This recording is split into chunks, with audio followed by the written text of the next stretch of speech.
আজি মই অসম চৰকাৰৰ পৰা যোৱা এই মাহৰে মানে 5 তাৰিখে নতুনকৈ আকৌ দুটা ৰাস্তা আমাৰ মাননীয় মুখ্যমন্ত্ৰী ডাঙৰীয়া দেশৰ পৰা মই খুজি ললো।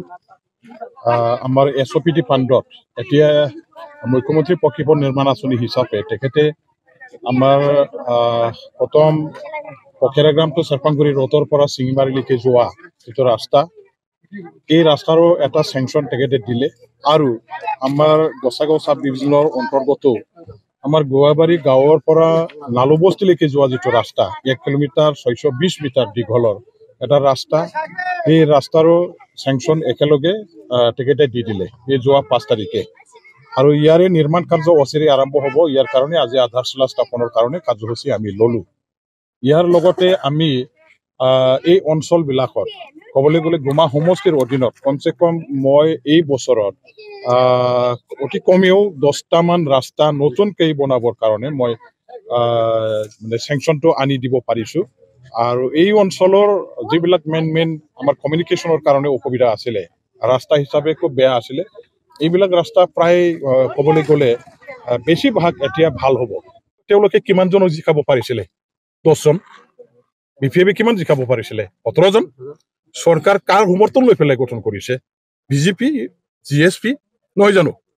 BJP, GSP PTC বাতিল কৰিবৰ কাৰণে নীতি আদৰ্শ গ্ৰহণ কৰি এই BTC বাতিল কৰিবৰ কাৰণে মূল মন্ত্ৰ লৈ পেলাই কাম মানে ৰাজনীতি কৰা, জাতি জনগোষ্ঠীৰ মাজত বিভাজন কৰা এই GSPৰ নিচিনা দল তেওঁলোকৰ পৰা সমৰ্থন লৈ চৰকাৰ চলাব লগা হোৱা, অকলে চৰকাৰ চলাব নোৱাৰা, বেলেগৰ সহায় লৈ বেলেগৰ মানে শক্তিৰ ওপৰত থিয় দি পেলাই জীয়াই থকাটো, এইটো কি বুজাব আপুনি? এইটো বেলেগৰ অক্সিজেন লৈহে জীয়াই থকাটোকে বুজাব নিশ্চয়। এইটোতো দেখ হৈ আছে। দম যদি আছে দেখুৱাই দিয়কচোন। মই অকলে চৰকাৰ বনাইছো, আমাৰ দলে চৰকাৰ বনাইছে, যদি হিম্মত আছে দমটো দেখুৱাই দিয়ক, তেতিয়া মই সেইটো কোৱাটো বন্ধ কৰিম।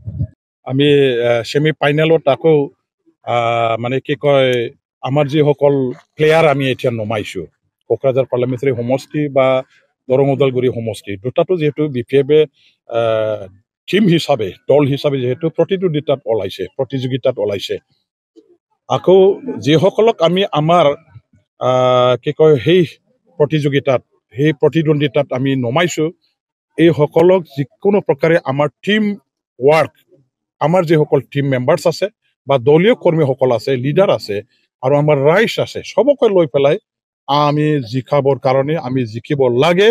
এটাই মাত্ৰ আমাৰ লক্ষ্য, উদ্দেশ্য আৰু সংকল্প লৈ পেলাই আমি জবৰদস্তভাৱে দিনে ৰাতি কাম কৰি আছো। গাঁৱে ভূঞে বুথ লেভেল মানে ব্লক, ডিষ্ট্ৰিক্ট, আমাৰ প্ৰাইমাৰী সকলো স্তৰতে আমাৰ পূৰ্ণ মানে কি কয় ভাৱে কাম চলি আছে।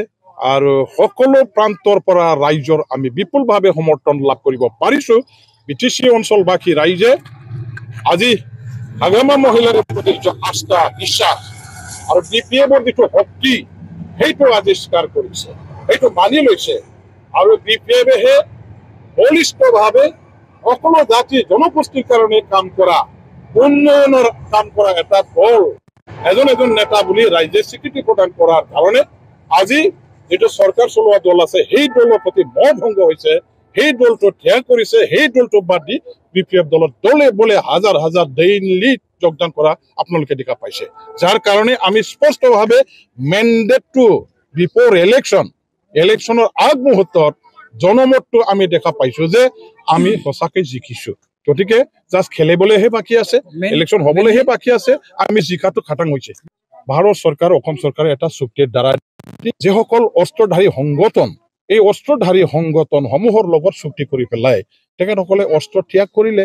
আৰু অস্ত্ৰ ত্যাগ কৰাৰ পাছত শান্তি অহাটো স্বাভাৱিক, কাৰণ সেই সময়ত জংঘলত অস্ত্ৰধাৰী সংগঠনসমূহে কাম কৰি থকাৰ কাৰণে অঞ্চলত মাজে সময়ে এইবিলাক অৰাজকতা, অশান্তি এইবিলাক হোৱাটো আমি দেখা পাইছিলো। আজি তেখেতসকলৰ লগত থকা যিসকল NDFB ভাই বন্ধুসকল আছে, তেওঁলোকে তেতিয়া জংঘলত আছিলে, তেখেতসকলে এতিয়া আলোচনা কৰি আহিছে, আলোচনাত অংশগ্ৰহণ কৰি পেলাই চুক্তি কৰিছে, মূল সুঁতিলৈ ঘূৰি আহিছে, অস্ত্ৰ ত্যাগ কৰিছে। এইটোতো আমি বেয়া পোৱা নাই, ইয়াৰ কাৰণে ভাল, চবৰে সহযোগ আছে। BPF দল হাগ্ৰামা মহিলাৰী চৰকাৰত যেতিয়া আছিলে তেতিয়াওতো ভাৰত চৰকাৰ, অসম চৰকাৰৰ তেখেতে একেবাৰে জোৰদাৰভাৱে মানে আহ্বান জনাই আহিছিল, পদক্ষেপ লৈছিলে, NDPৰ লগত চুক্তি কৰক, NDPৰ লগত আলোচনা কৰক, NDPৰ লগত চুক্তি কৰিলেহে শান্তি আহিব বুলি তেখেতেতো বাৰে বাৰে এডভকেচি কৰি আহিছিলে, অকালিতি কৰি আহিছিলে, আৰু ভাৰত চৰকাৰেওতো গুৰুত্ব আৰোপ কৰি পেলাই চুক্তিও কৰিলে। ইয়াৰ কাৰণে কৃতিত্ব আজি অকল কোনোবা এটা পাৰ্টীয়ে ল'ব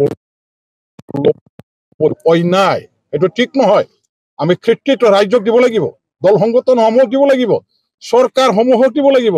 ভাৰত চৰকাৰ, অসম চৰকাৰ, BTC চৰকাৰক আমি ধন্যবাদ দিব লাগিব।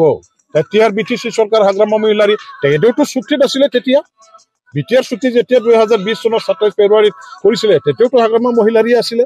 হাগ্ৰামা মহিলাৰীতো অৱদান আছে, হাগ্ৰামা মহিলাৰীতো মানে অৰিহণা যোগাইছে, আৰু যৌথ প্ৰচেষ্টাৰ কাৰণেহে, চবৰে প্ৰচেষ্টাতহে আজি BTCত শান্তি আহিছে। ইয়াৰ কাৰণে কৃতিত্ব কোনোবা এটা দলে ললে সেইটো ঠিক নহব, সেইটো বেয়া। চৰণীয়াৰ এতিয়া চাওক আপোনালোকে, এইটো মানে কি কয়, অলৰেডি মানে ডুবন্ত নাও বুলি আমি ক'ব খোজো, সূৰ্যাস্ত যিটো কোৱা হয়, অলৰেডি বেলিটো ডুবি গৈছে। নৱচৰিয়াৰ 10 বছৰত তেখেতে বৰা অনাবৰৰ যিটো বিভাজনৰ ঘৃণনীয় ৰাজনীতি কৰি আহিছিল, এই ঘৃণনীয় ৰাজনীতি কৰাৰ দ্বাৰা দি, এই মূল মন্ত্ৰৰ দ্বাৰা দি কোনো জাতি জনগোষ্ঠীৰ একো লাভান্বিত নহল, কোনো লাভ নহল। উন্নয়নৰ নামত আজি 4 আনা পইচাৰো তেখেতে আমাৰ অঞ্চলত কাম কৰাৰ উদাহৰণ কোনেও দেখুৱাব নোৱাৰে। কেৱল মাত্ৰ মাৰামাৰীৰ, কেৱল মাত্ৰ বিভাজনৰ, কেৱল মাত্ৰ ঘৃণাৰ হে ৰাজনীতি আৰম্ভ কৰিছে। ইয়াৰ দ্বাৰা দি কোনো মানৱ সমাজৰ, মানৱ জাতিৰ, কোনো জাতি জনগোষ্ঠীৰ একো লাভ নহব। আজিৰ দিনটোত কি আমি সৰ্বভাৰতীয় লেভেলত চাওক বা আমাৰ অঞ্চলতে চাওক, আমি বড়ো অনাবড়ো এতিয়া একেলগে ককাই ভাইৰ দৰে একেখন ঘৰত থাকিব পৰা এটা আমি মানে পৰিস্থিতি পাইছো। বড়োৱে অনাবড়ো গাঁৱত নিৰ্ভয়ভাৱে যাব পাৰে, খাব পাৰে, শুব পাৰে। অনাবড়োৱে বড়োৰ গাঁৱত, বড়োৱে অনাবড়োৰ গাঁৱত আমি একেলগে একো চিন্তা কৰিব লগা নাই, পিছফালে এটা পৰিস্থিতি আমি পাইছো। তেনে ক্ষেত্ৰত আজি বাৰে বাৰে সমাজৰ জাতি জনগোষ্ঠীৰ একো কাম নকৰাকৈ কেৱল বড়ো অনাবড়োৰ জাতিৰ মাজত বিভাজন ঘটাই ঘৃণনীয় এই মানে ৰাজনীতি, এইবিলাক মানে কি বিষ বাষ্প বিয়া ফুৱাবৰ কাৰণে যদি চেষ্টা চলাই ৰাজনীতি কৰে, মানুহবিলাকে এইটো এতিয়া নিবিচাৰে। মানুহবিলাকক শান্তি, নিৰাপত্তা, মিলা মিছা, উন্নতিহে লাগে। এতিয়া হীৰা চৰণীয়াৰ এইবিলাক বস্তু কোনো নাই, কোনো এইবিলাক কোৱালিটি তেখেতৰ লগত নাই। গতিকে হীৰা চৰণীয়াৰ এতিয়া এই অঞ্চলত কোনো স্থান নাই, তেখেতক ৰাইজে কেতিয়াবাই বিসৰ্জন দিছে।